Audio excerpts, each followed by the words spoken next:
بذكر الله ترتاح aqoontu qiimay leedahay وتنزاح laakiin haddii shayga dunidanba ugu weyn aad garan kari weydo وتنزل haddaad rabu samaawaati walardi khaaliqii ku abuuray garan kari weydo haddaad garan kari weydo noloshaadu macnaha ay leedahay aqoonta kale aad markaa garataa waxba sheegi mayso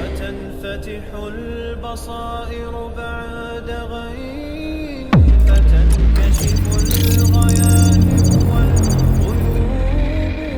وينسى ظلم من walidaalika ayuha alikhwa وتشفى waxaan leenahay nolosha ahdaafteeda dhabtaa dadka xaqiijiya waxaa u mudan rusushiyo ambiyada haddana rusushiyo ambiyada marka laga warramayo qisaska qur-aanku uu ka soo warramay ama nebi maxamed uu ka warramay calayhi salaatu wasalaam ambiyada waxaa ka mid a qaar la laayey ilahay waa ka qur-aanku leh fariiqan taqtuluun ambiyada qaar ka mida la laayey bale culamaa'i taariikh waxay yidhaahdaan qaar baa inta madaxa laga jaray imra'a baqiya loo hadiyeeyey madaxoodii waxaa ka mid a qaar dad badan raaceen oo dowlada dhisay oo xoogaystay nebi daawuud sulaymaan boqortooyooyin waaweyn lahaa oo maqaayista bini aadamka ee dunawigaa guulaystay boqorra noqday bale sulaymaan oo kale jiniya insiba loo sakhiray technology aan maanta oo lin haystay waagaa waayo in la yidhaahdo carshigii balqiis ee yeman yaalay in falastiin la keeno ilbiriqsi gudaheed nowadays technologyga la hayo dhami ma samayn karo technologyga la hayaa qalab sidaa uma diri kara maanta cod buu sidaa u diri karaa iyo wixii la mid a telefoonkaad dhow ka siiso milliseconds 5-6 milliseconds baa laga yaabaa inuu qaato inuu dhanka kale ka dhaco ama sariir dhan oo boqortooyo meel taalla in xagga kale laga tuuro weli technology uma hayo nabiyullaahi sulaymaan awooddaasuu haystay wamaca daalik kuwii la dilayna ilaahay wuxuu tilmaamay inay faa'iiseen waxba kale nolosha ka qaban idan ayuha alikhwa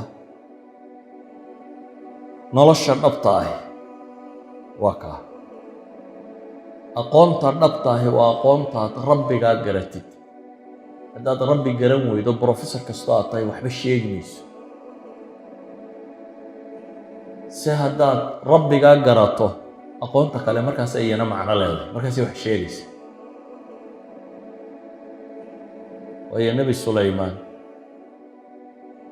ilaahay subxaanahu wa tacaala markuu tilmaamaya aqoontu inay macno leedahay waxaa la tilmaamay qaala aladii cindahu cilmu kii cilmun min alkitaab lahaa ayaa yidhi ana aatiika bihi qabla an yartada ilayka tarfa laynoma sheegin ma malag buu ahaa ma jib buu ahaa ma insu ahaa waxba lagama warramin sifa waaxida baa la siiyo ah inuu aqoon-yahan ahaa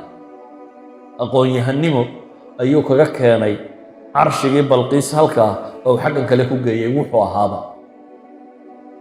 ilaahi subxaanahu wa tacaala wuxuu tilmaamayaa ambiyadii dunida tan xukuntay ee waaweyneyd aqoon daawuud waasalnaa lahu alxadiid sulaymaan cayna alqitri baa le marka la eego aqoon bay wax ku xukumeen teknolojiyadii markaa joogtay bay u sarreeyeen dulqarnayn fattabaca sababan taas baa la tilmaamaya aqoontu qiimay leedahay laakiin haddii shayga dunidanba ugu weyn aad garan kari weydo haddaad rabu samaawaati walardi khaaliqii ku abuuray garan kari weydo haddaad garan kari weydo noloshaadu macnaha ay leedahay aqoonta kale aad markaa garataa waxba sheegi mayso waxba sheegi mayso markaa inaad gantaal cirka u diri kartaa waxba sheegi mayso waayo adaa taadii garan la waxaad u nooshaad garan la'day waxba sheegi mayso inaad quraanjada aqoon u leedahay adigoo rabu samaawaat aqoon u lahayn garanaynin